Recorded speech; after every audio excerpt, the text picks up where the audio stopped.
मिश्रा अच्छा पढ़ रहे थे ये कि बिलफर्द अगर हैदर करदार न हो तो उसमें ये तो बिलफर्द आपने लगाया ना, सच बात उसमें लगाई नहीं। बिलफर्द का मतलब मान लीजिए कि बिलफर्द अगर हैदर करदार न होते, सच बात ये है अहमद मुख्तार न होते। सलवार पढ़िए मोहम्मद वाले।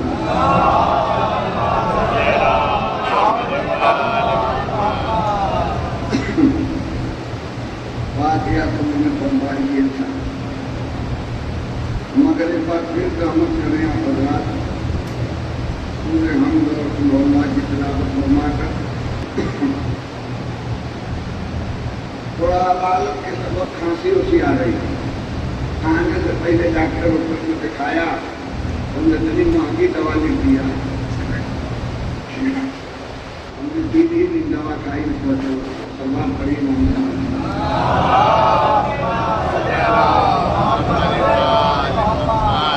गौर फरमा रहे हैं, वजअलना अइम्मतन यहदूना बिअमरिना। अल्लाह रब्बुल इज्जत अपने उन पेशवाओं की बात कर रहा है जिसको अल्लाह रब्बुल इज्जत ने कायनात में इंसान और जिन्नात बल्कि हर चीज का रहनुमा बनाया। ये नहीं कि वो सिर्फ इंसानों के इमाम थे, वो सिर्फ जिनों के पेशवा थे। कायनात में जितनी चीजें हैं हर एक पेशवा बना करके अल्लाह रब्बुल इज्जत ने उन्हें भेजा और ऐसी बेमिसाल पेशवाई उन्होंने की। सिलसिला था आदम से लेकर के खातम तक कि सब लोग दुनिया में आते गए और वो दीन का काम अंजाम देते रहे, मगर अल्लाह रब्बुल इज्जत ने किसी पैगंबर से ये नहीं कहा कि अब आप अजर रिसालत मांग लीजिए, हम वहीं आएंगे, हम काबा के पास से आगे नहीं जाएंगे कि तमहीद उम्मीद है आवाज सही कर रहा हूँ। कहा कि जो है आप अजर रिसालत आदम आए नूह तो 900 साल तक तबलीग करते रहे, 900 साल तक तबलीग की, फिर भी अल्लाह रब्बुल इज्जत ने नूह से नहीं कहा कि अजर रिसालत मांग लीजिए। ये बातों हम बड़ी आसान भाषा में समझा दे रहे हैं। आप मोबाइल का काम करते हैं, ये मोबाइल हमने आपको बनाने के लिए दिया कि भाईजान इसको बना दीजिए। मैं पहुंचा 3 दिन के बाद, आपने कहा कि किबला बना नहीं, खोला होला देखा होगा, अब कहा कि बना नहीं है, तो हमने कहा बाबू मजदूरी कितनी हुई? सलवार पढ़िए मोहम्मद वाले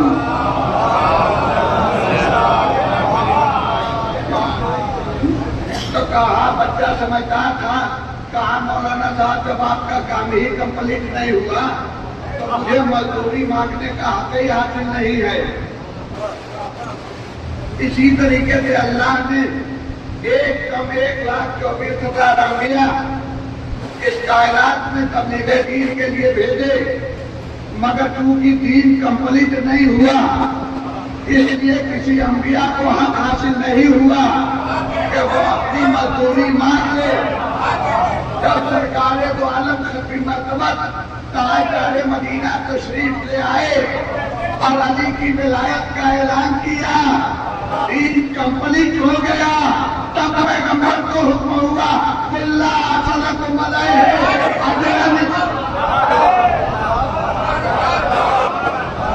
तलवार पढ़िए मोहम्मद वाले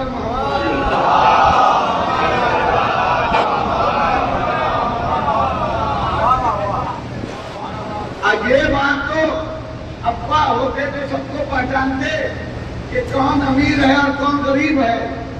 भाई दार्जिलिंग तक आने वाला आदमी गांव के हालात से भी वाकिफ हो जाता है, तो गुफ्तगू उसी अंदाज में होती। अल्लाह रब्बुल इज्जत ने कहा कुल ला असलकुम अलैहि अजरन इल्लल मवद्दता फिल कुर्बा। अजीब बात है भाई, अल्लाह रब्बुल इज्जत ने कितनी अपने बंदों के ऊपर मेहरबानी की। अरे भाई 10-10 लाख रुपया मांग लेता,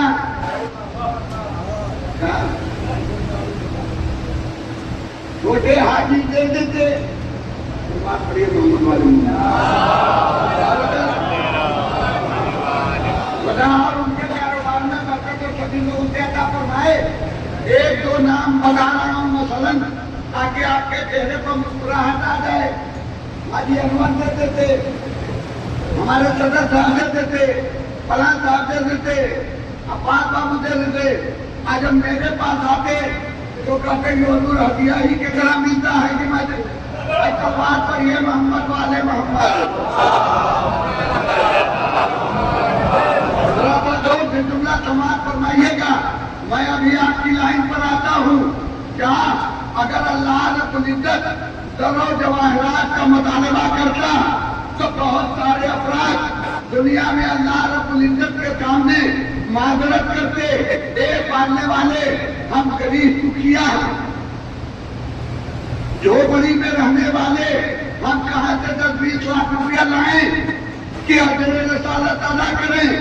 अल्लाह रब्बुल इज्जत ने कहा ऐसी चीज अजर रसालत के तौर पर मानूंगा कि तुम बहाना कर ही नहीं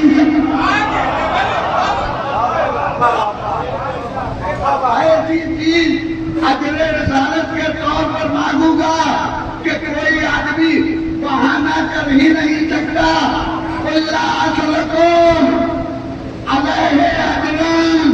लेना है वो भी दे सकता है, अंधा है वो भी, अमीर है वो भी दे। सलवात करिए मोहम्मद वाले।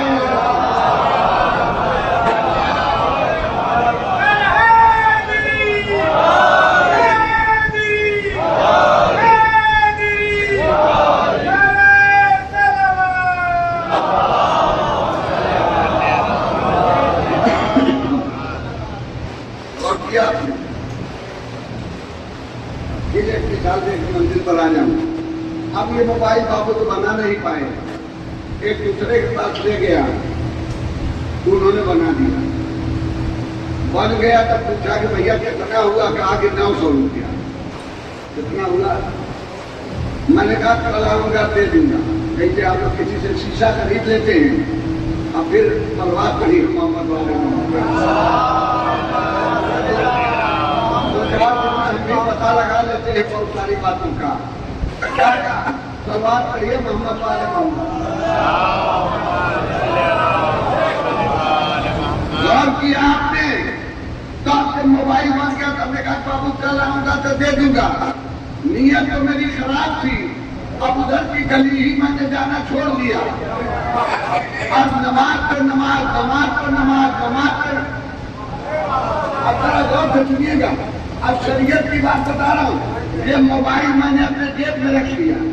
अब नियत की नमाज में पढ़ता हूँ मगरिब की 3 रकात, मस्जिद में जाकर वजू करके इतर लगा के रूह किबला होके अब मैं कह रहा हूँ नमाज में पढ़ता हूँ मगरिब की 3 रकात। वाजिब पूर्वक शरीयत ने कहा कि जो मोबाइल आपकी जेब में रखा हुआ है उसकी उजरत अदा नहीं, इसलिए बगैर उजरत अदा किए हुए जो नमाज पढ़ रहे हैं उसको लेकर के उस वक्त तक आपकी नमाज सही नहीं होगी जब तक उजरत अदा न कर दी जाए। अब आपको बात समझ में आई कि जो लोग मुसलसल 40-40 दिन तक जमातों पर निकलते रहते हैं उनको ये बात बता दीजिए कि पहले अजरे रिसालत अदा की। सलवात करिए मोहम्मद वाले।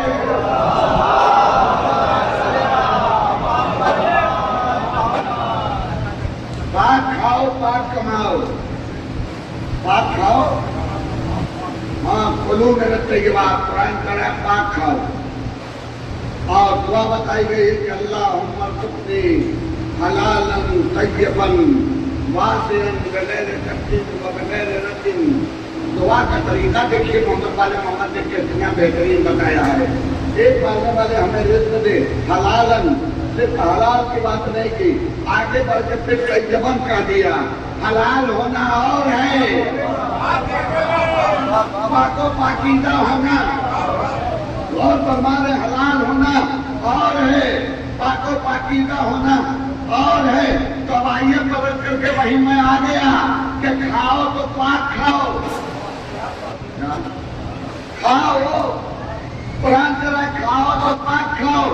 अब मेरे वालिद मोहतरम गैरों के वहां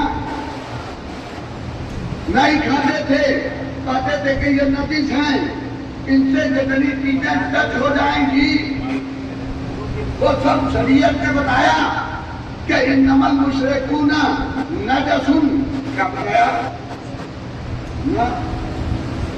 नजसुन, कहा कि मुशरिक नजस है, पुलिसा बात है नहीं। तो नजीस और नजस का पहले फर्क जान लीजिए। डिक्शनरी में नजीस उस चीज को कहते हैं जो धुलने से पाक हो जाए, नजीस उस चीज को कहते हैं। एक नंबर का जरा फर्क देखिए अपने जबान में, कहा नजीस वो चीज है जो धुलने से पाक हो जाए, नजस वो चीज है जो धुली जाए जब भी पाक न हो। समझ में आया? अब पूछा गया कुरान से कि आखिर वो कौन चीजें नजस में? कहा वो वर है, कुत्ता है और काफिर है। ये तीन की राशि है कि अगर इन्हें साल भर समंदर में भी डाल दीजिए क्या तब भी ये पाक नहीं हो सकती, इसलिए कि ये नजीस नहीं है, नजस है, नजस है। तो कुरान कह रहा पाक खाओ, तो जब आम आदमी को पाक खाने का हुक्म दिया तो सरकारे दो आलम लकड़ी मरतबत ताजदार मदीना नबियों का सरदार मुदम्मिल खिताब को जब इस कायनात में भेजा तो अल्लाह रब्बुल इज्जत को पाके पाकीज़ा ग़िज़ा का इंतजाम करना चाहिए था। बड़े बड़े मुसलमान थे जो अपने एतबार से अपने आप को बहुत पवित्र समझते थे, मगर अल्लाह रब्बुल इज्जत ने अपने हबीब को एक दिन भी उनके वहां खाने का मौका नहीं दिया, मुसलसल अबू तालिब के घर खिलाते रहे।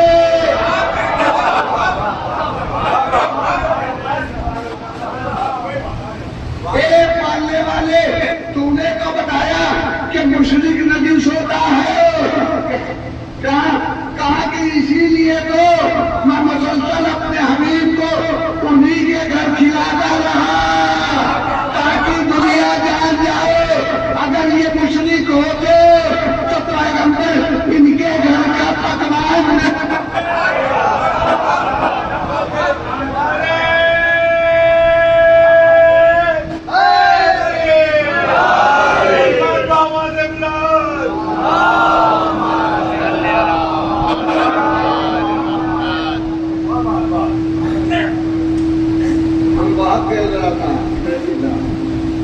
घुमा फिरा के ले आना पड़ेगा, क्या करें? पकवान जब उसकी कई क्वालिटी होती है, आप लोग का सबका नहीं पड़ता, मेरा सबका पड़ता रहता है। आप लोग शहर में, हम देहात में गए, एक जगह देहात में गए, देखिए एक जगह देहात में गए तो वो बेचारा थोड़ा गुड़ जो है, गुड़ जानते ना, गुड़ का शरबत बना करके ले आया और कुछ और खाने पीने की चीज ले आया। तो वो हरिजन जानते हैं। तो अब हमने कहा कि क्या करें, बेचारा बड़ी मोहब्बत से ले आया है। तो हमने कहा कि जी आज सोमवार है, आज के दिन हम उपास रखते हैं, मतलब आज के दिन हम खाते नहीं। क्या कहा? भूख लगी हुई थी, मगर उनकी बिरादरी छोटी थी, उनकी बिरादरी तो मोरे सुकून टूट जाएगा, बड़ी खामोशी से सुन रहे, जरा देखिएगा। तो हमने कहा कि भैया हमने बहाना किया, हमने कहा कि आज के दिन हम उपवास रखते हैं, या आज के दिन मैंने इजाफा कर दिया, क्योंकि हिंदुस्तान में ऐसा रिवाज है, कोई इतवार भूखा रहता है, कोई सोमवार भूखा रहता है, कोई जुम्मा भूखा रहता है, समझ रहे हैं उपवास। तो हमने कहा भैया आज सोमवार है, आज उपवास है, हम खाना खाते नहीं। कई रोज मान लिया, उठा के ले आकर के रख दिया। मगर अगर वही आदमी मेरे संग हो और फिर अगले सोमवार को जो है वो हाजी छोटू को हम पहुँच जाऊँ ये ले आए, तो मैंने कहा कि लाओ भाई मैं खा लूँ। तो आदमी पूछेगा, कह रहे भाई अगले सोमवार को तो हमने वहाँ गए थे, तो आप कह रहे थे कि सोमवार है, सोमवार के दिन खाते नहीं, तो आपको हमारे पास कोई जवाब नहीं रहेगा। अब ये बात तरह से समझिएगा, अभी मैं जरा इधर उधर की बात कर रहा हूँ। जनाब इब्राहिम के वहाँ एक दिन दो फरिश्ते आए,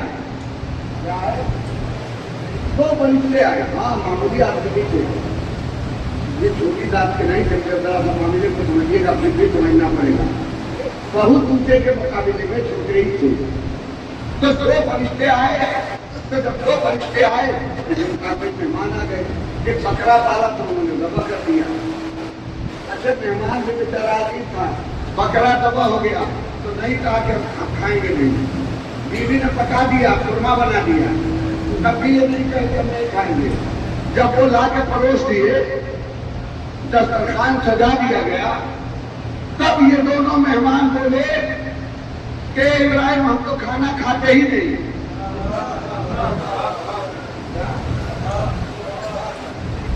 मामला फंस गया ना। तो मैं होता तो नाराज हो जाता, कहते कहते बेवकूफ जब पकड़ा दबा हो रहा था तभी बोल देते तो पकड़े की जान भी बच जाती। आज जब फिर भी पकाने जा रहे थे बहुत सारा तेल मसाला बच जाता। जब पक के खाना आ गया तब तुम बोले कि हम खाना खाते नहीं, तो इसमें राज था।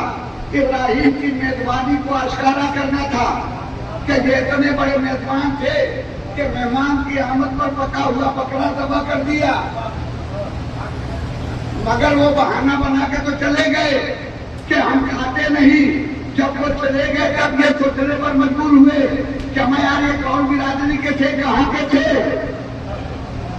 कि जिन्होंने कहा इतना बेहतरीन बकरे का कोरमा बना था, अब कहाँ के खाते नहीं। मगर पढ़ते पढ़ते जमाना ऐसा आया कि वही दोनों आदमी अली के दरवाजे पर आ गए, फातिमा के घर पर आ गए, फातिमा के घर पर आ गए, कहने लगे कि रोटियां दे दो। मैं पहचान गया, मैंने कहा ये तो वही लोग हैं जो इब्राहिम के घर कह रहे थे कि हम खाते नहीं, अब यहाँ आके कह रहे हैं कि रोटियां दे दो। तो मैंने कहा तुम लोग कमाल के आदमी हो, कल इब्राहिम के वहां कह रहे थे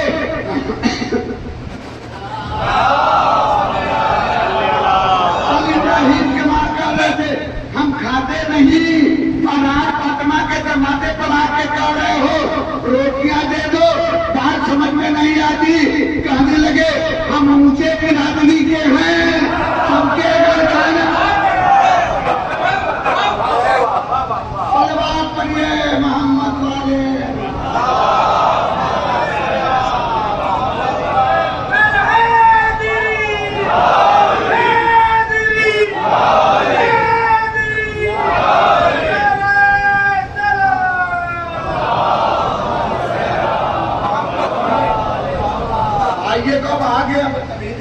खत्म हो के वहीं आ गया, कल जहाँ था आज इधर वहीं आ गया, बात से आकर के घुमा के। अब जब खाने की बात आई तो सुना कि जनाब मरियम के वहाँ भी खाना आता था। मतलब मरियम के वहाँ खाना आता था, कहाँ से आता है? जन्नत से। और उसमें भी मामला अजीब पेचा था कि जाड़े के दिन में आम आता था। हाँ ये लिखा हुआ है आप पर, ये पुराना तफसीर लिखा है कि बेफसल के मेवे आते थे। इसलिए कि अगर आजकल किसी के घर में आम देखा जाएगा तो सोचा जाएगा कि जो है फसल का है, लेकिन यही देखे होंगे। मामला सबके दायरे में आ जाएगा। सब बात करिए मोहम्मद वाले।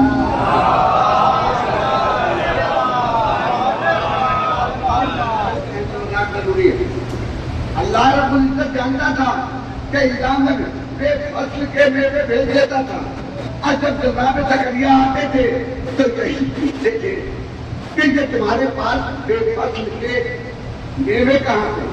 तो जनाब मरियम जवाब देती थी, मैं जैसा हो बगैर हिसाब, अल्लाह चाहता है जिसको बगैर हिसाब रिस्क देता है।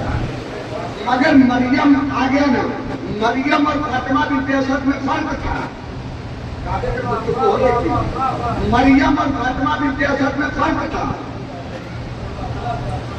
मरियम के वहां जब तक बच्चा पैदा नहीं हुआ था तब तक जन्नत से खाना आता था। और जब बच्चा पैदा हो गया तब अल्लाह ने मरियम से कहा, अब खजूर का पेड़ हिलाओ, अब खजूर का दरख्त हिलाओ, इससे जो खजूरें गिरेगी उसे खा के गुजारा करना। जब मरियम पर नाजुक वक्त आया तो अल्लाह ने जन्नत से खाना भेजना बंद कर दिया। और उसके बरक्स जब फातिमा बिन्त असद के वहां जब तक बच्चा नहीं था जन्नत से खाना नहीं आता था।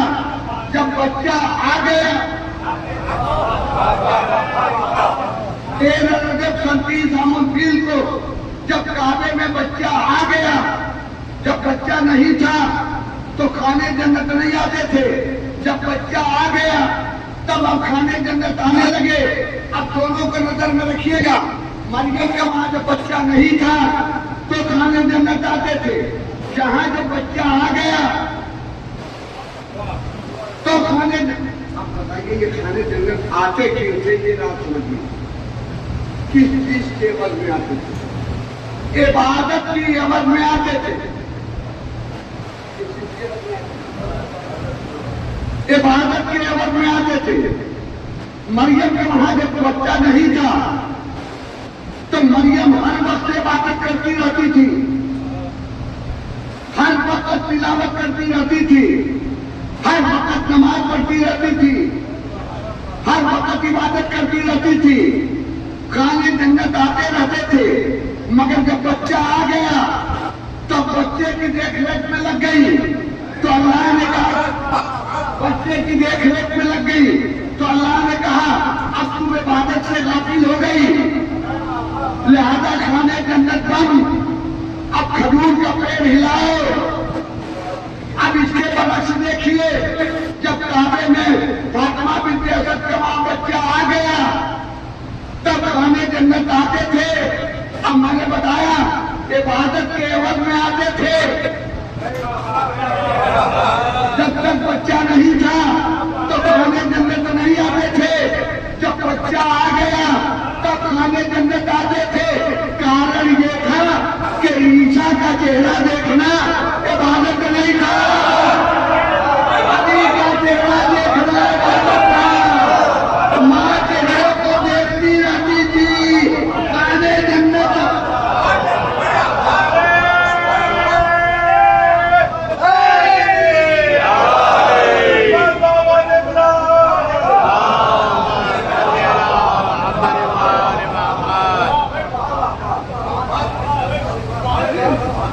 देखा आपने कहां से घुमा के लाया। अब मुसलसल देखती रहती थी। अक्ल एक सोचा छोड़ दिया था कि 5 पहलू वाली जो बात बताई थी, इबादत की आ गई तो याद आ गया। काबा को देखना इबादत,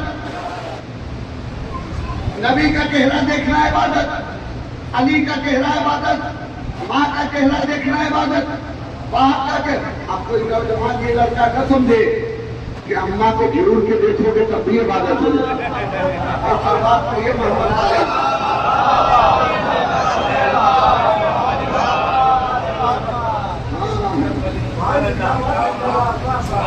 कोई नौजवान ये न समझे कि जलाल और गुस्से में भी माँ को देखोगे तो इबादत। एहतराम से माँ के चेहरे की तरफ,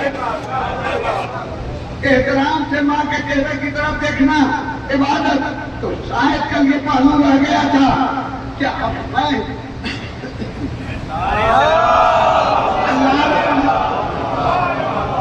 पालने वाले तू ही बता कि कौन किसको देखकर सवाब इबादत हासिल कर रहा था।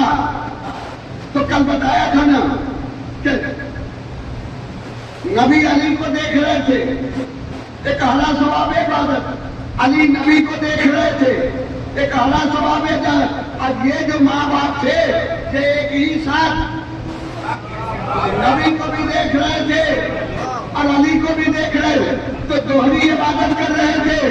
तब शायर ने कहा कि जब निस्फ नूर आके मिला, निस्फ नूर से जब निस्फ नूर आके मिला, निस्फ नूर से कुदरत ने अपने आप को देखा।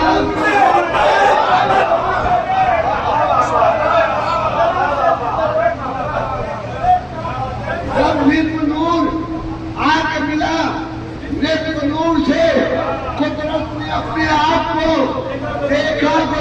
मैं क्या जानूं कि कुदरत ने अपने आप को गुरूर से देखा या नहीं देखा। अबू तालिब ने अपने आप को गुरूर से देखा और कहा कि पालने वाले, तू जिस नूर को दो हिस्सों में बांटता है,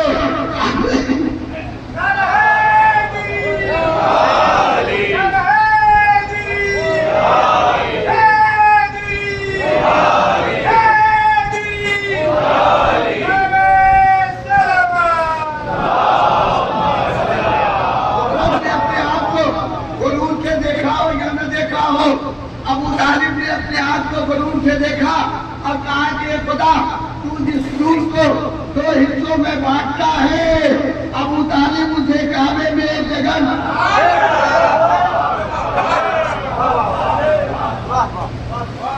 वही दियर को इब्राहिम थे भाई इस्माइल और रब्बना तक़ब्बल मिन्ना इन्नका अंतस समीउल अलीम। जब दीवार उतनी ऊपर हो गई, अरे 6 फुट आदमी कहाँ तक चिनाई करेगा? मजदूर जो राजगीर होता है वो कहाँ तक चिनाई करता है जानते हैं? 5 फुट करेगा और 6-7 फुट पर जब दीवार चिनाई करनी होती है तो पाइप बांधी है। आपको क्या करते हैं उसको? चलो कुछ भी बांधा जाता है उसको वही के बनाने के लिए।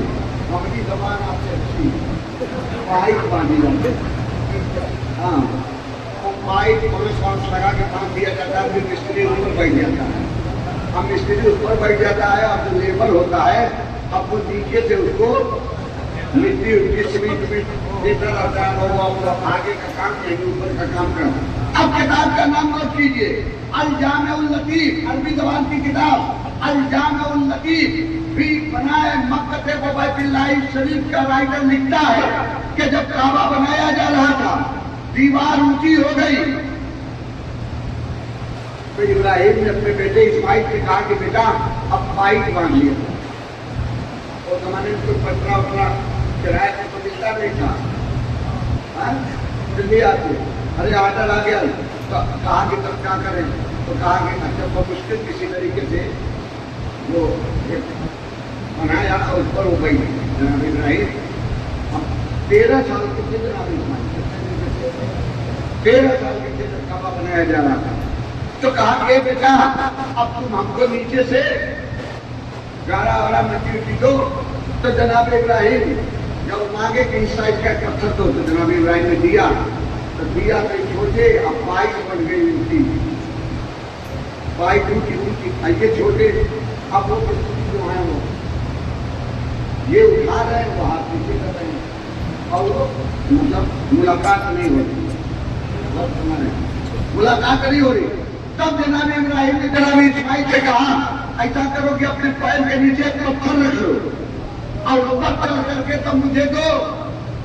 बात अकल में आने वाली थी। जनाब इस्माइल ने कितना बड़ा पत्थर उठा लाए और वहां रख दिया। अब जो कुछ देना था तो उस पर चढ़ के अपने बेटे बुजुर्गवार को देना चाह रहे थे, फिर भी कद छोटा पड़ गया। अल जामिउल लतीफ का राइटर लिखता है कि कद छोटा था तो पत्थर जनाब इस्माइल को लेकर ऊंचा हो गया। इस जमाने की लिफ्ट भी फेल हो गई। अरे भाई जब पावर चला जाएगा तो बीच में फंसे रह जाएंगे, और ये लिफ्ट भी फेल हो गई। पत्थर बगैर पावर के लेकर के उठा और इतना उठा। अल-जामुल लतीफ का राइटर लिखता है कि बासानी जनाब इस्माइल ने अपने बाप को जो मटेरियल देना था वो दे दिया, तब तो मामला बिल्कुल क्लियर हो गया। अब जब कुछ देना होता था तो उसी पत्थर पर चढ़ जाते थे और अपने पे जरूरतमंद को दे देते थे। मेरे वालिद मोहतरम कहते हैं कि इसका मतलब कि वो पत्थर देख रहा था कि कहाँ की दीवार कितनी ऊंची, वो पत्थर देख रहा था कि कहाँ की दीवार कितनी ऊंची है, उतना ही वो उठता था।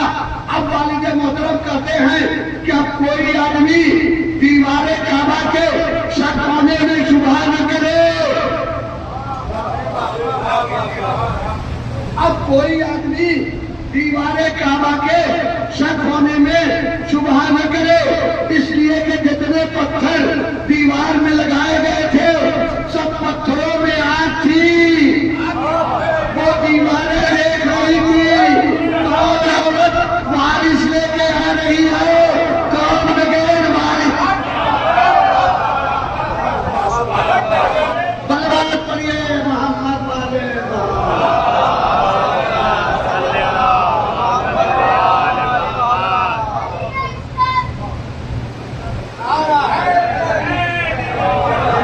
बोल दो, मैं उसको सही कर दूंगा। बोलो सब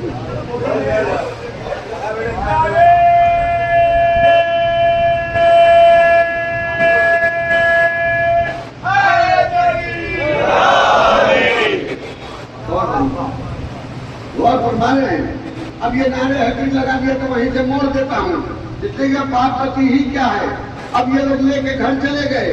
अब परसों जो बात बताई थी उसका एक जुमला कि गहवारे में रख करके अम्मा काम काज में लग गई, उतने में सांप आ गया। लोग कहते हैं कि सांप बहुत चालाक था, ये हर एक को नहीं खाता था, हर एक को नहीं खाता। किसको खाता था? जो गहरे शाही नसब होता था उसको खा जाता था, और जिसका नसब सही होता था उसको नहीं खाता था। अच्छा, अब वो एक नया था, अब वो जब आया मतलब खत्म कर दिया। अब बड़ी चर्चा हुई कि जो मतलब हो गया, जो पता बताता था कि हलाली है कि गैर हलाली है, हलाली है कि गैर हलाली है, काटता किसको था? गैर हलाली। अब ये पता, अब ये हंगामा हो गया। लोग सरकारें दो आलम के पास आए, कहा जाने अल्लाह खत्म हो गया। कहा क्या हो गया? कहा आपके भाई ने वो सांप को मार दिया जो हलाली और गैर हलाली का पता बताता था। सरकारें दो आलम ने कहा अब आज से मेरे भाई की मोहब्बत बताएगी।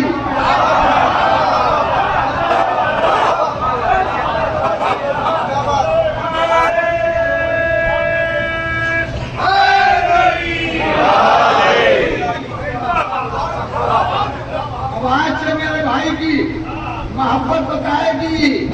अब ये इजाफा कर रहा हूँ, काटता किसको था? किसको खा जाता था? काटता था गैर हलाली को। अब तो हलाली होता था। अब पैगंबर ने अली इब्न अबी तालिब की मोहब्बत को मेयार बना दिया। कहा आज से मेरे भाई की मोहब्बत मेयार है, जिसके दिल में मोहब्बत होगी वो हलाली है, और जिसके दिल में नहीं है तब नतीजा निकला कि जहन्नम में सांप किसको काटेगा। सलावत पढ़िए।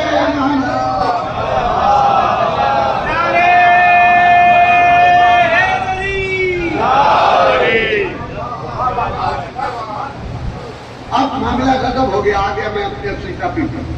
माँ ने देखा, आई से देखा तो वहां कहा मारा पड़ा हुआ। अरबी ग्रामर की लताफत से लोग वाकिफ नहीं है, तो कहा कि अंत है जरूर।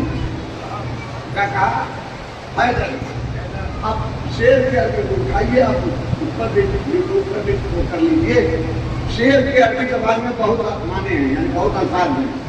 जैसे मान लिया बैगम के माने शेर, असद के माने शेर, लैस के माने शेर, हैदर के माने शेर। 4 मैंने बता दिया और है 10 के करीब। तो मैं समझाने के लिए क्या आपको बता दिया, मगर ये मौके मौके की नजाकत से बोला जाता है। जब हार दे तो हैदर है, जब हार दे तो हैदर है, जब दहाड़े तो बैगम है, जब शिकार पर कब्जा कर ले तो असद है, जब शिकार का प्लान बनाए तो लैस है। लैस से लिखा जाएगा, नाम ये से। मैं कहता हूँ आप उसका कई मौलाना कर देते, एक दूसरा हर मौलवी पढ़ता है, अनल नदी सम्मति उम्मी हैदरा। अब सुनते चले आ रहे हैं, दूसरा यादें नहीं है। सलवार पढ़िए मोहम्मद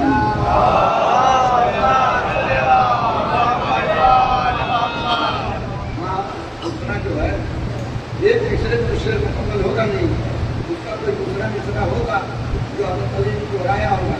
मक्का के एक आपस में वही सुनते चले आ रहे हैं तो वही कर रहे हैं, किताब देखने का मौका ही नहीं मिला तो बेटा जाना दूसरे मिसरे में फिर आ गए। अब मां ने कहा कि है मारने वाला, अब आगे में फिर दूसरा उसका मित्रा का कलय बातें करी हो मुंदरा, कलय बातें करी हो मुंदरा।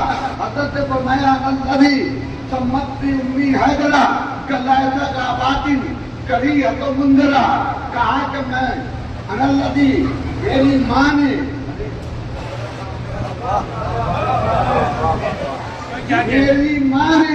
नहीं लुट लिया आपने। जितनी इस्लामी जंगें लड़ी सब में हजरत अली ने अपने बाप के खून की तासीर दिखाई। सिर्फ खैबर की एक लड़ाई ऐसी थी जिसमें मां के दूध की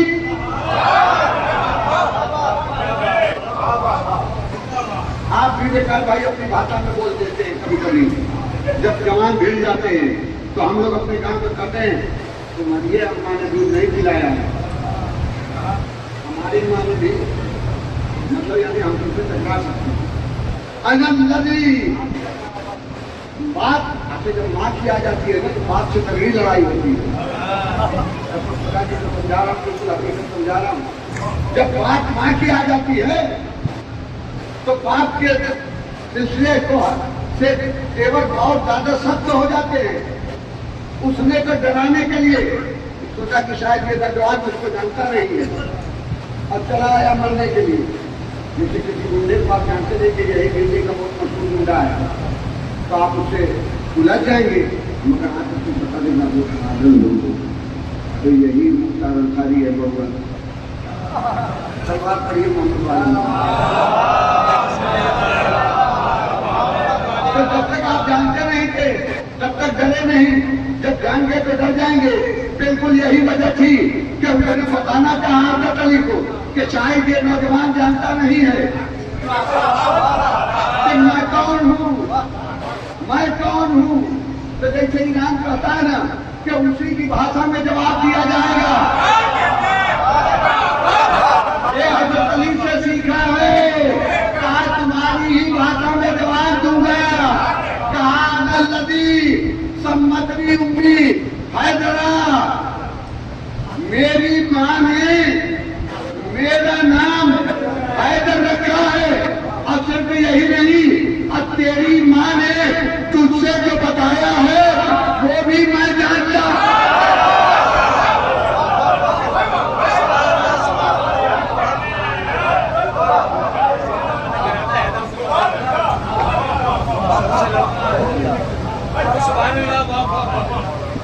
बच्चे जानते उनका था वो क्या था। सलवार पढ़िए मोहम्मद। देखिए ऐसे मजलिस का तो भाई जब बच्चे भी जानते हैं कि राज की बात जान गए, बताया नहीं कब वो क्या कहा कि हम वो भी जानते हैं कि तुम्हारी अम्मा ने तुझे बताया है। तब वो रास्ता नाप के जाने लगा। जब जाने लगा तो घर से औरतें आई। अरे भाई अगर औरत बीच में आ जाती है तो पत्नी बीच में आ जाती है तो 4 हाथ अम्मा को भी चला देते हैं लोग, सलवार पर ये मोहम्मद वाले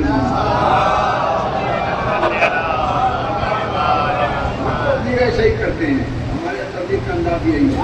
12 तो औरतें आ गई और आगे में तुम्हारे नबी को क्या हो गया है, ये मामूली जवान के मुकाबले में भाजा जा रहा है। अरब की औरतें कहेंगी कि मामूली आदमी से डर गया है, तुम तो औरत का मशहूर तरीन बहादुर में हो, कहाँ वापस मैदान आइए, तुम्हारे लिए नंगवार है, तुम वापस जाना।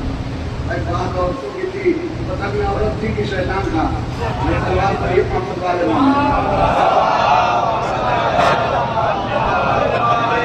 भाई शैतान औरत का भी रूप धारण कर,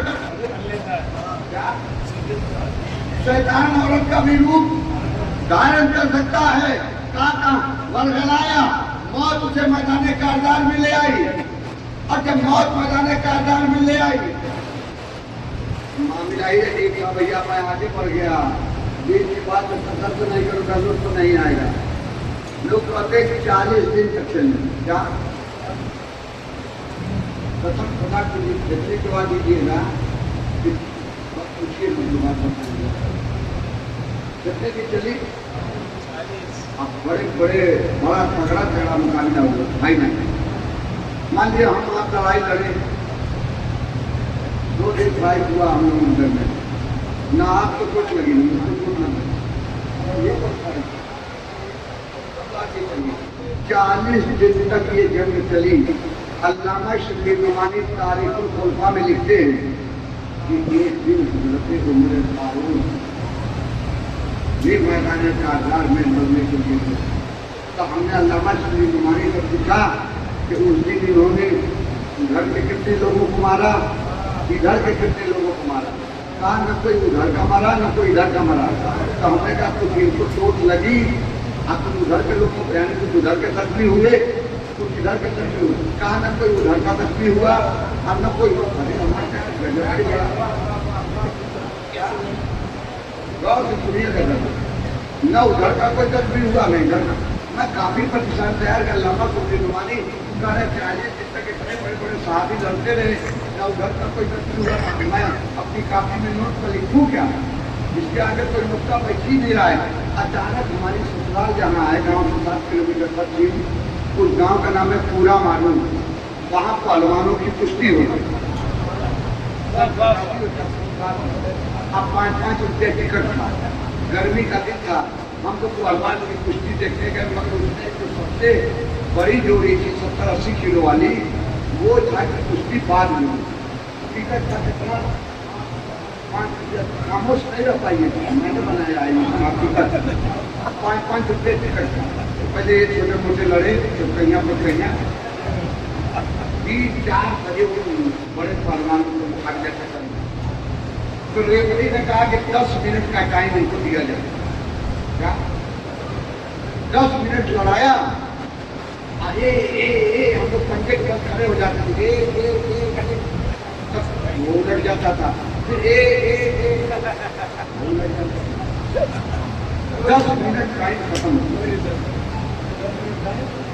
तो हमारे गांव में बोला जाता है खिचड़ी हो गई, यानी बराबरी। तब 5-5 रुपये दिया गया था, जवानी का आलम था, गर्मी की शिद्दत थी। अब हम लोग कमेटी वालों से कह के सुन लो, कहा कि 10 मिनट का इनको और टाइम दो। क्या अल्लामा शबीर नुमानी की बात याद रखिएगा, 40 दिन तक मुसलसल सहाबा कराम लड़ते रहे, न उधर का कोई घायल हुआ न इधर का कोई घायल हुआ, न उधर के किसी को चोट लगी न इधर के किसी को चोट लगी। तो हमने कहा कमेटी वालों से कि खैरियत किसी में है कि 10 मिनट का टाइम देकर के और लड़ाओ ताकि हतमी फैसला हो जाए। कमेटी वालों ने मेरा हाथ पकड़ा और किनारे ले गया, कहा कि अगर साल भर तक इन्हें लड़ाता रहूं, 10 मिनट नहीं, कहा अगर 1 साल तक लड़ाया जाए तो न ये इसे पटकेगा न वो इसे पटकेगा। मैंने कहा भाई क्यों, कहा दोनों एक ही अखाड़े में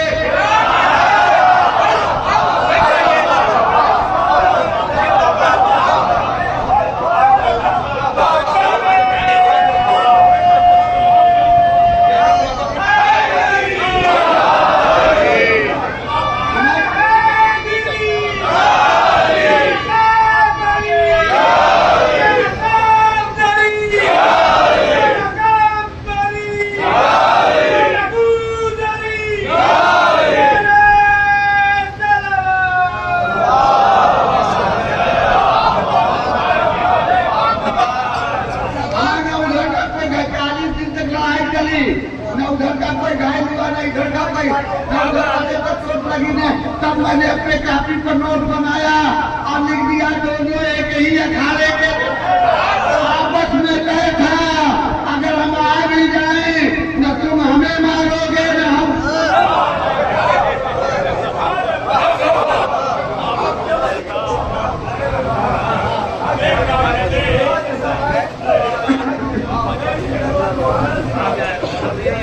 गौर फरमाया तब पैगंबर इन लोगों का सारा बना बनाया मंसूबा समझ गए। सारा बना बनाया मंसूबा समझ गए। कहीं तो सारे एक ही अखाड़े के हैं, अब हम अपने अखाड़े का बुलाते हैं।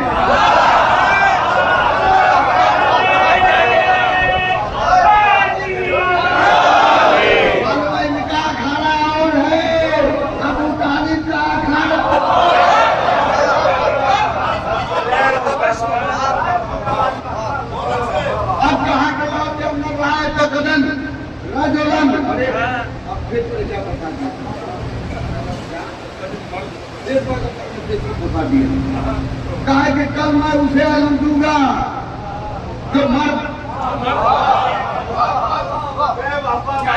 इतनी बड़ी बड़ी दाढ़ी पुलवाई पछुआई का पता दे रही थी।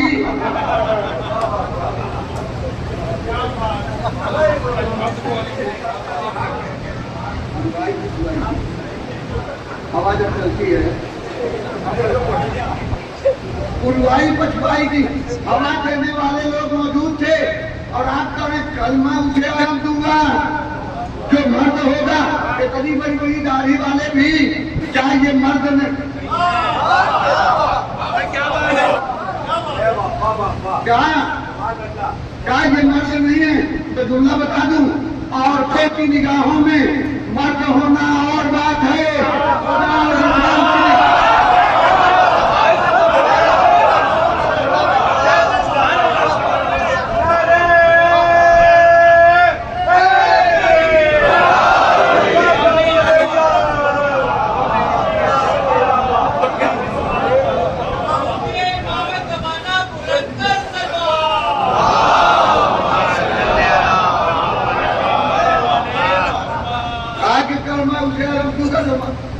हाँ, ये भैया जब सुबह हुई, हम जो लोग पढ़ते हैं वो नहीं पढ़ेंगे। जब सुबह हुई तो पैगंबर ने सोचा कि क्या किया जाए, किसी आदमी को भेज के बुलाया जाए। एक आदमी को बुलाया, कहा कि भाई ऐसा करो कि जाओ हज़रत अली को बुला लो। आदमी बहुत चालाक था, आदमी बहुत चालाक था। कहा चले उनकी आँख खराब है, बहुत बीमार है, बहुत बीमार है, यानी इतना बीमार है कि आ भी नहीं सकते। यानी कहने का मतलब कि हम ही हम हैं।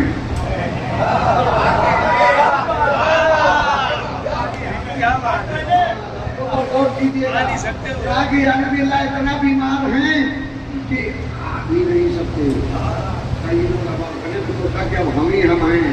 ये देख करके जब हम ही हम हैं तब तो हम ही को मिलेगा।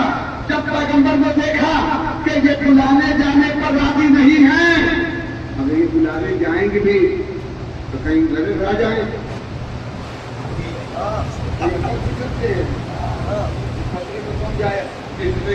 इसी तरीके से कहा में आगे जाने के लोग मारे जाएंगे, अब हम दोबारा नहीं जाएंगे। तो कहीं में जाए तो अटक जाए और कहीं जाए तो देरी करते हैं बुलाने में। 2 दिन के बाद आएंगे और हमने कह दिया कि कल हम उसे अलम देंगे। तो जब इन लोगों की बहाना शादियों को देखा तब नबी ने कहा कि किसी को भेजने की जरूरत नहीं है। कहा कि मेरा मोबाइल ले आओ। नबी ने 110 नंबर डायल किया, 93 नंबर स्क्रीन पर उभर के आ गया। आपातकालीन में फोन, भाई का नंबर देख करके अली समझ गए कि भाई खतरे में।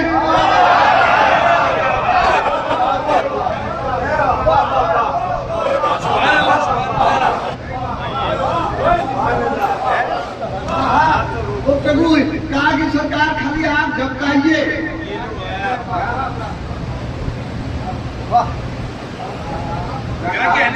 कहा कि खाली आंख झपकाइए। आंख झपकाया तो देखा ताज्जुब की बात नहीं थी, इसलिए कि जानते थे कि जो छोटे मोराज मेरे साथ साथ वहां तक पहुंच गया, 2 किलोमीटर से आने में कितना टाइम।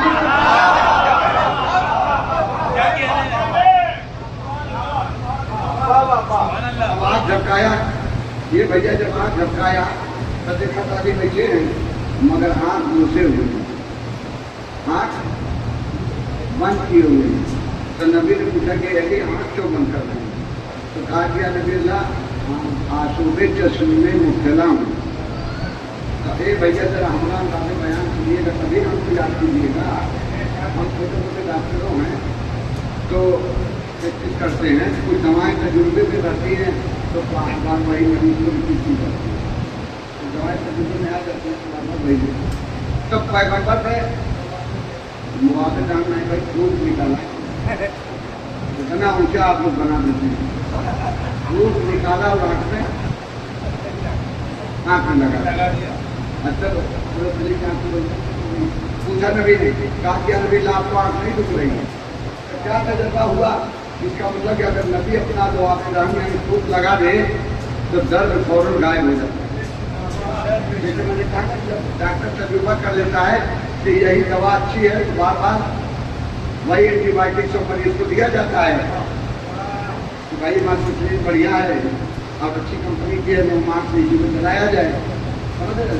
तो अब जब नबी ने आजमाया, आग के जवाब दान निकाला तो नबी की आंख ठीक हो गई, दर्द तुरंत गायब हो गया। क्या इंजेक्शन ले भाई, जैसे लगाया वैसे आदत कर, फिर जिंदगी में कभी आंख दुखी भी नहीं। अब अरे बाप रे बाप, अब तो नबी को इस बात का आइडिया हो गया कि हमारा लुआबे दहन दर्द की दवाई है, हमारा लुआबे दहन दर्द की दवाई है। नबी को पता चल गया ना, तो हम दस्ते अब जोड़ के नबी से कह रहे हैं, या नबी अल्लाह, जब आपके दोस्त को सांप ने काट लिया था और वो दर्द से चिल्ला रहे थे तो क्या नहीं दवाई लगा? सलवात पढ़िए मोहम्मद वाले।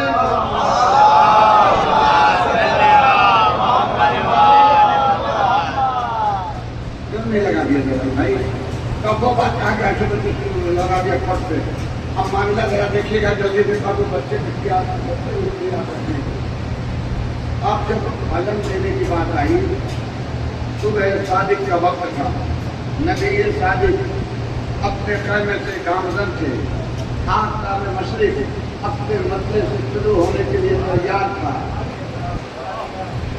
राहे मशरिक अपने मसले से शुरू होने वाला था। आपका रिसालत अलमे इस्लाम लेकर के कहने से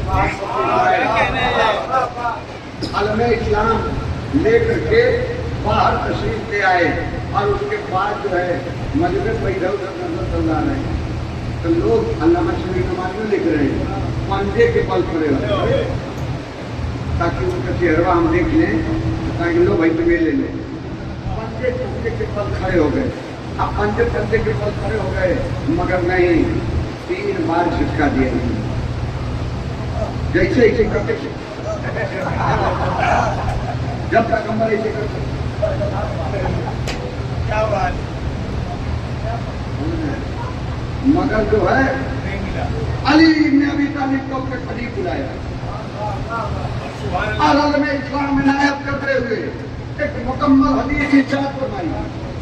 अभी वो हदीस नहीं सुनाऊंगा, एक मुकम्मल हदीस इरशाद फरमाई और कहा कि हे अली, अल्लाह तुम्हारे दोनों हाथों को फतह अता करेगा और उस वक्त तक पलटना मत जब तक अल्लाह तुम्हारे दोनों हाथों पर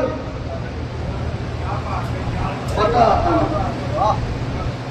1400 मुसलमान थे, समझी भी सब उसमें थे, समझी जानते हैं ना, समझी भाई भी थे, समझी भाई का भी ख्याल नहीं किया, उनको भी पैगंबर ने अलम नहीं दिया, मगर नाराज इतना हो गए, समझी भाई नाराज इतना थे कि जब नबी के इंतकाल का वक्त आया और नबी ने कलम दावत मांगा तो कहा तुमने अलम नहीं दिया था, हम कलम नहीं देंगे।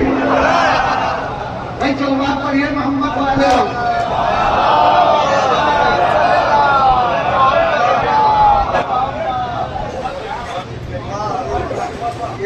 बड़ा झटका लगा था कि इतने दिन के बाद से अभी जख्म हरा था।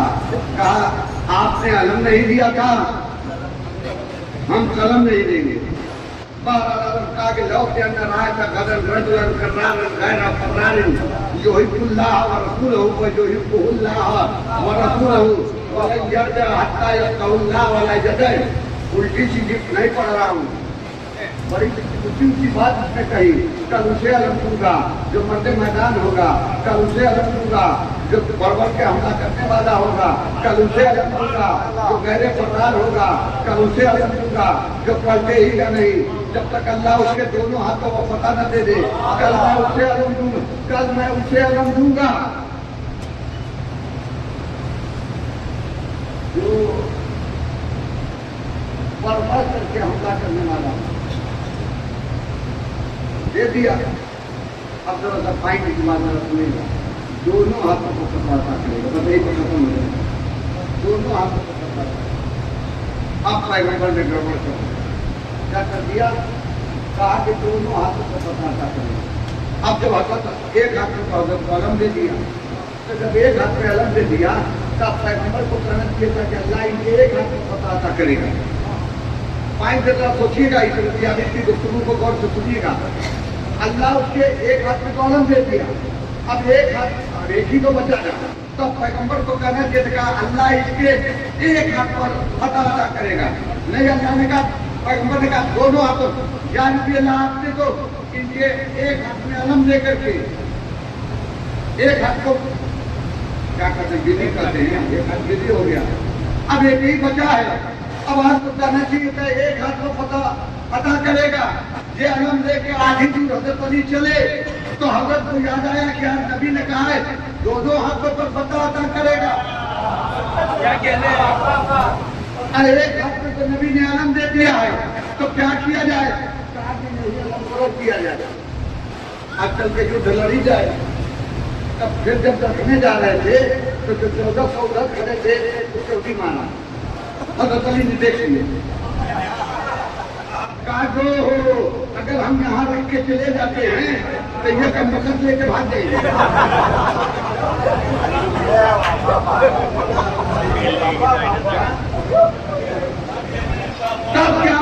तब क्या हजरत के दिमाग में प्लान आया कि आवाज देखिएगा, मेरी दलीलें सुनिएगा। हजरत ने अलम को पत्थर पे काट दिया,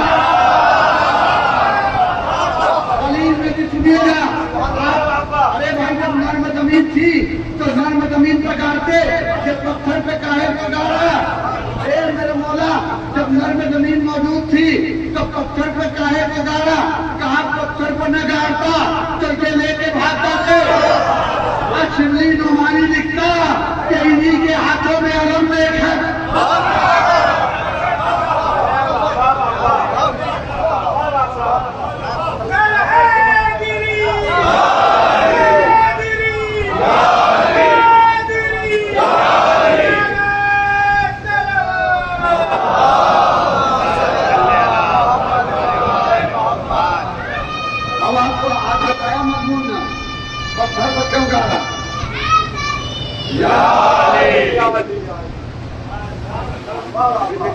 भी आया, रात का कहा, पत्थर पकाड़ दिया। अब बेफिक्र होके चले गए, न देखे शादी हो गया। बोला जर्जा हत्ता जब कहुल्लाह वाला यदैन, ये यदैन था नून ग्रामर में इजाफत की वजह से गिर गया। यहाँ से दूसरी बात सुन रहे हैं जो मोबाइल द्वारा सुनेंगे और तस्दीक करेंगे। यदैन था दोनों हाथ के माने, नून इजाफत की वजह से गिर गया। हत्ता यक़उल्लाह वाला यदैन, अल्लाह उसके दोनों हाथों पर फतह अता करे। अब दोनों हाथों को खाली कर दिया। जब दोनों हाथों को खाली कर लिया तो फतह का दारोमदार, फतह का दारोमदार फतह पर हमके ऊपर था। आज इससे कह दिया था कि सिर्फ तुम्हारी अम्मा ने दूध नहीं दिलाया, पूरी तारीख इस्लाम पढ़ रही है। किसी जंग में भी हजरत अली ने दोनों हाथों से तलवार नहीं चलाई।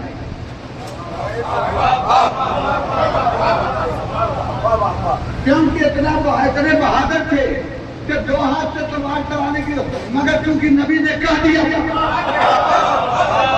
कि दोनों हाथों पर, इसलिए जब मरहम मध्य मुकाबिल आया, दलीलें सुनिएगा, मरहम जब मध्य मुकाबिल आया तो हजरत ने अपने दोनों हाथ जबरे शमशीर पर डाल दिए और दो ताली होकर संभल के मरहम के सर पर तलवार चलाई। जब खुदा ने देखा कि मेरा शेर गजब में है, दोनों हाथों से तलवार चला रहा है, तब जिब्रील से कहा, ए जिब्रील पर पीछे।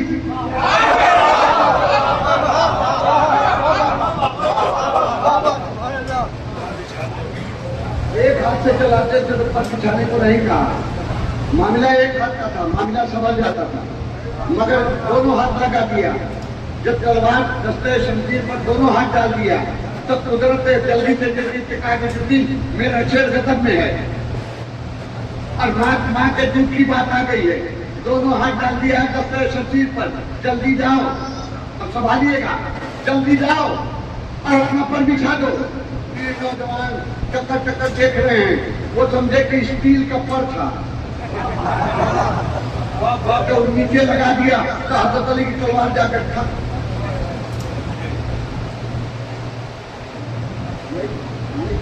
अल्लाह ने कहा अपना पर बिछा दीजिए। कहो भाई, तो आप समझेंगे कि स्टील का ये बेल का पर था और मोटी चद्दर का था, वो उन्होंने चट से लगा दिया और हजरत अली की तलवार। हम बेवकूफ नौजवानों के लिए कह रहा हूँ जो मुझसे छोटे हैं, हजरत अली के कमालात को समझो। जिब्रील भेजा न अपना पर बिछा दीजिए और हजरत अली की तलवार नस्लों को देखे मामले को समझिए। जितनी नबूवत हजरत अली ने तलवार चलाने में लगाई थी, जब अचानक बीच में जिब्रील का पर आ गया तो रोकने में भी फिर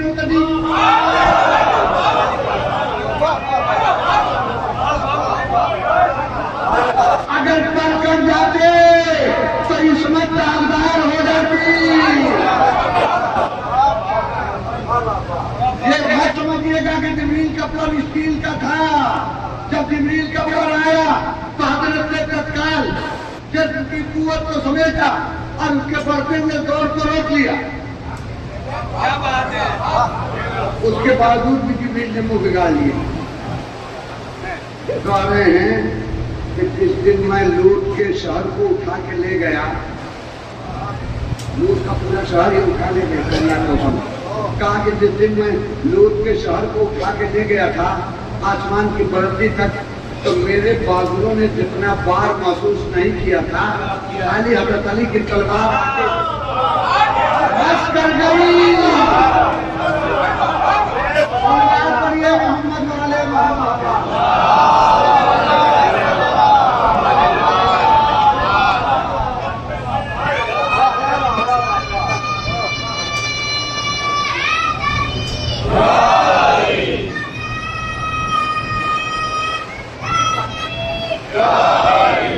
जब ये प्रिंसिपल इंसान हमारी के हो गया घंटा, जब ये प्रिंसिपल इंसान मार दिया गया, भर लोग भागने लगे।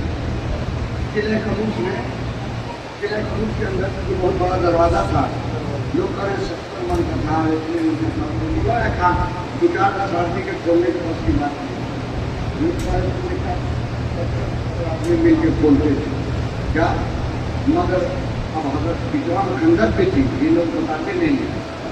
मारी मारा के बाद खंडक थी, खंडक के बाद किला खमूस का दरवाजा। हजरत ने जो है घोड़े को बढ़िया से रण लगाई बसी है, रण की चौकड़ी बड़बड़ पर चेतक बन गया निराला। जब पड़ गया हवा का पाला, भाई कूद गया खंडक को पार। जब खंडक को पार कूद गया पर झट इन्होंने जो है किले खमूस के दरवाजे को उठाए नहीं। ये मुसलमान जो 1440 दिन से भाग रहे थे, जब मरहम मारा गया, किले खमूस का दरवाजा उखड़ गया, हम बड़े बड़े देख नजर आ रहे थे, तांबे के, पीतल के, समझ गए कि सब रकम यही में है। मुसलमान हाँ यही लिखा हुआ है। मुसलमानों ने कहा कि सारा माल यही देगों में भरा हुआ है, मगर मजबूरी ये थी कि खंडक थी। अब अब वो खंडक के कोर पर आके खड़े हो गए लोग किनारे पर। हजरत अली ने कहा कि घबराओ मत, हम व्यवस्था करते हैं। क्या कहा? मोरे जिंदगी बढ़िया, कहा कि घबराओ मत, हम व्यवस्था करते हैं। हजरत एक पटको दरवाजे चलते हैं, फिर खंडक की हजरत का अंदाज गलत नहीं था, मेरे पढ़ने का अंदाज देखिए। हजरत ने अंदाजा लगाया कि अगर इस दरवाजे को उस सिरे पर और इस सिरे पर कर दिया जाए पुल की तरह बन जाए। अब पुल बन जाएगा तो ये मुसलमान भर अंदर घुसेंगे, हमारे गनीमत लूट के अपने जमाने के शेर से उद्धार हो जाएंगे। ये सोच करके हजरत ने दरवाजे को नीचे की जाली गिरा दी। आप उधर जब सीधा जो घर वाला हिस्सा था उधर जब गिराया तो ऊपर पड़ गया कोर पर, इधर 1.5 फुट घट गया।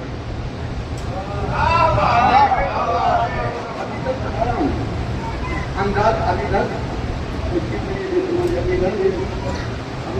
है 1.5 फुट का फर्क पड़ गया। मगर ये मुसलमान इतने बेअकुल थे, इन्होंने कुछ देखा न सुना, जल्दी चल गए भाई। अरे रुको भाई, अभी सेट नहीं हो पाया है। मेरे माल दिखाई दे रहा था, इन्हें सेट दिखाई दे रहा बता रहा हूँ। कहा कि रुक जाओ, इसे कूद के चले गए। अब जो कूद के चले गए तो हजरत अली ने दरवाजे को मजबूती से पकड़ना। एक चीज देखिएगा, सुना था छोटा पड़ गया था, उसको पकड़ना पूरा दांत खींच दी। 1400 मुसलमान दरवाजे कितने 1400 मुसलमान दरवाजे चढ़ गए। अब हजरत को छोड़ दूँ तो कुल तो अभी 1400 मुसलमान होने का मकसद सब मर जाएंगे। बड़ी बेइज्जती हो गई, पैगंबर कहेंगे कि बड़ी मुश्किल से 1400 को उल्टा सीधा मुसलमान बनाया था, इन्हें भी मार दिया।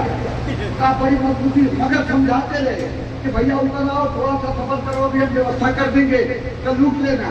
कौन समझाने में सुनने वाला था? जब सुनने पर आमादा नहीं हुए तो हजरत के दरवाजे को दो बाएं को तिरछा कर दिया। 700 मुसलमानों ने कहा यादी।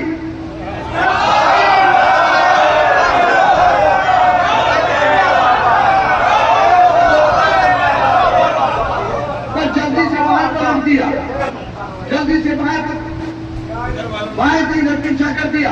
इधर के 700 बोले कि अली, क्या मतलब था कि अली क्या आप हमें खंडक पे गिराना चाह रहे हैं? अली ने कहा कि नहीं, मैं तुम्हें बताना चाह रहा हूं कि जब बगैर या अली कहे मामूली खंडक नहीं पार कर सकते तो तुम मेरे शरारत को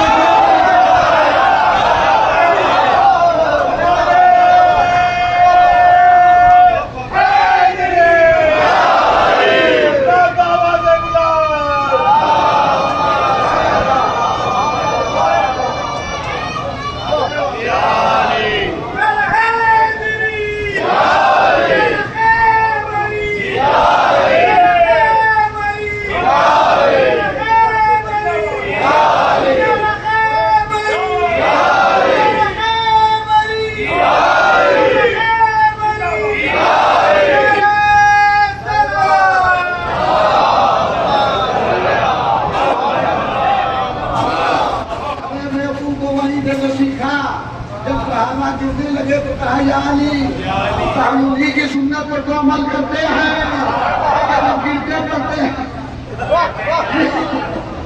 तलवार पर। ये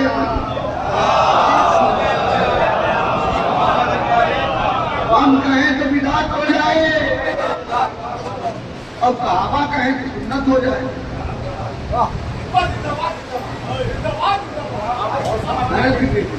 वहीं से चला है, और यूं नहीं चला है। अल्लाह का आर्डर था, नादे अलियन, उर्दू में इसका यही तर्जुमा था, ये नबी या अली मदद रहिए। नादे अलियन का तर्जुमा यही है कि नबी अली को मदद के लिए पुकारिए। तो ये नारा खैबर से चला, पहले नबी ने लगाया, फिर सहाबी ने लगाया, अब हम लगा।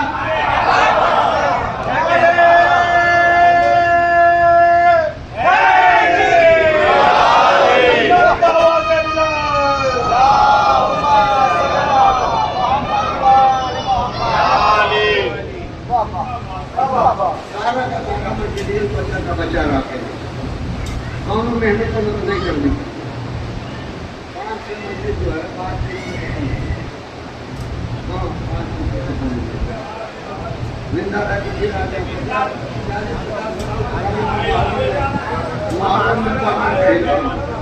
बहुत फरमाना है। एक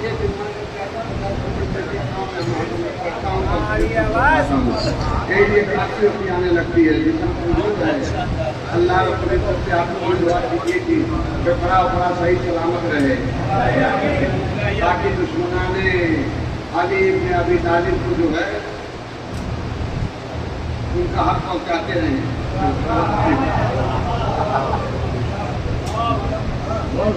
उनका भी हक पहुँचाना जरूरी है। इसलिए अल्लाह रब्बुल इज्जत ने सबके हुकूक बनाए हैं। मुहिब्बे आले रसूल के हुकूक और हैं, दुश्मने आले रसूल के हुकूक और हैं। तो उनका हक उन तक पहुँचे। जो जिसका हाल है वो चीज को मिलनी चाहिए। तो वो जिस चीज के हाल हैं तो हम उनको देते रहेंगे। और आले रसूल के चीज के हाल हैं अल्लाह अल्लाह का रसूल अल्लाह व मलाइकतुहु यसल्लूना अलन नबी या अय्युहल्लज़ीना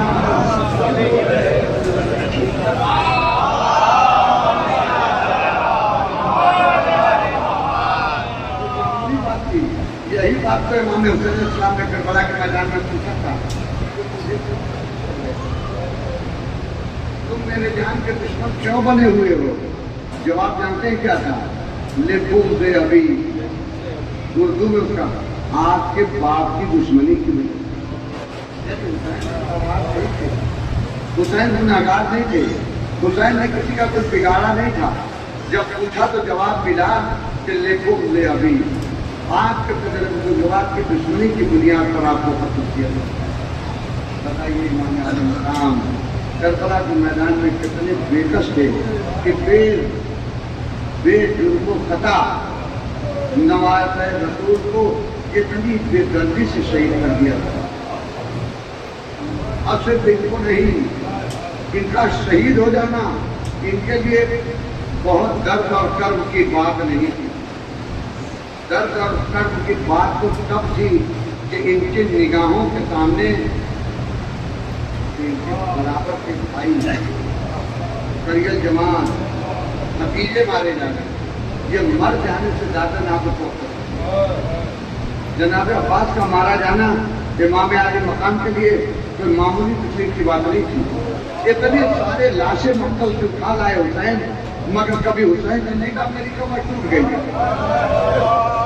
मगर जब अब्बास जैसा बहादुर माना गया तब इमाम की जबान पर अल्लाह इनका सोया ज़ाहरी ये अब्बास तुम्हारे मरने ने मेरी कीमत। इमाम आले मकाम याद रखिएगा 3-4 आदमी ऐसे थे करबला के मैदान में कि पूरा करबला का नक्शा बदल सकते थे। मगर आप सही तारीख को पढ़िए। इमाम हुसैन ने अब्बास से कहा था कहने में तुम्हें सकीना याद कर रही है, यानी तुम्हें लड़ने की इजाजत नहीं है। हाँ अगर पानी ला सकते हो तो लड़ाई की इजाजत नहीं, सिर्फ दिफाई लड़ाई की इजाजत नहीं। अब पानी लाने का हुक्म।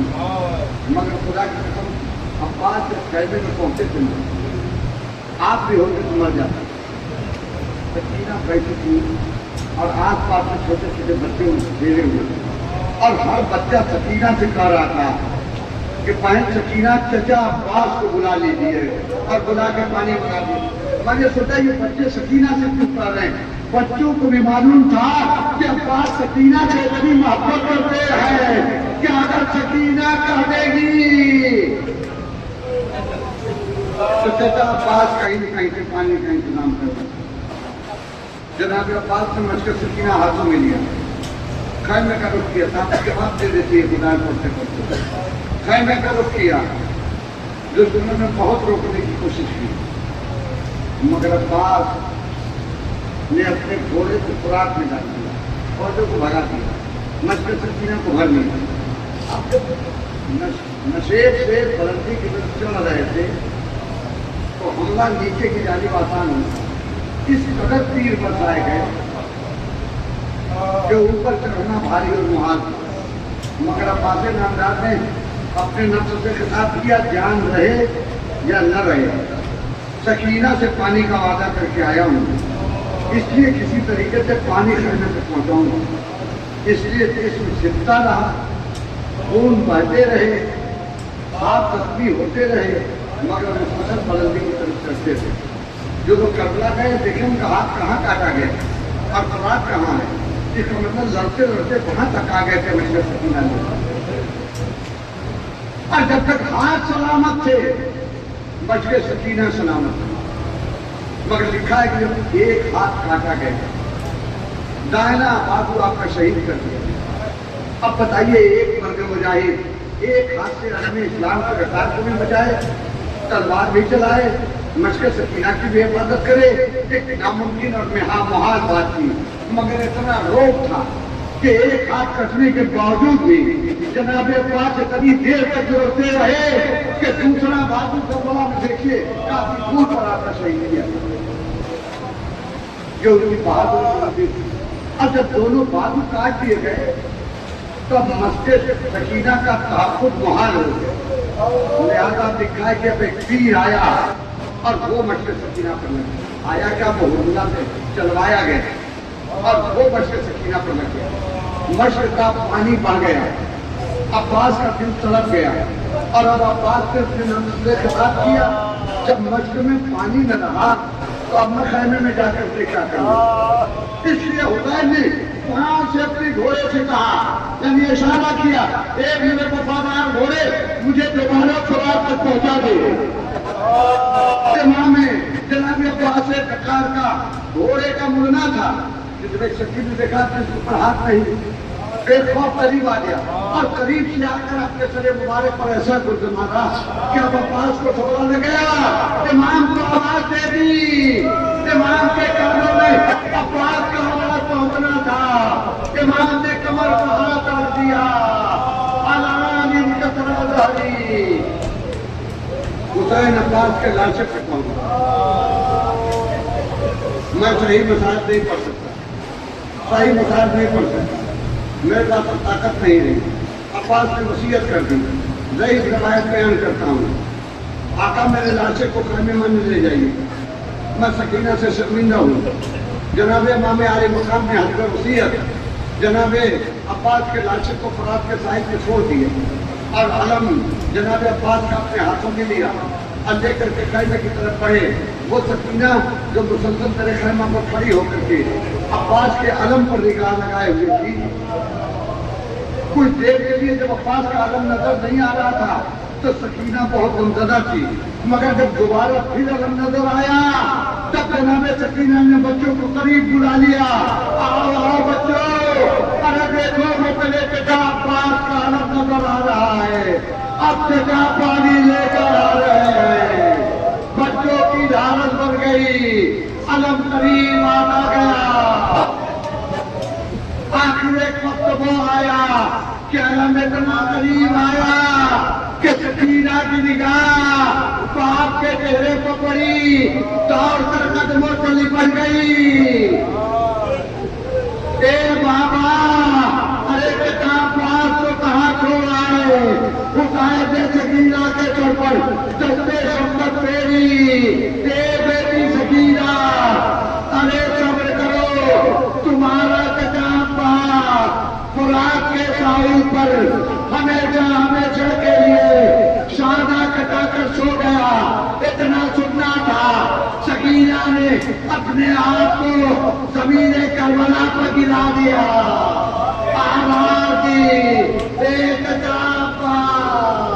अरे फुरात से वापस आइए, अब सकीना कभी प्यार का शिकवा न करेगी। यार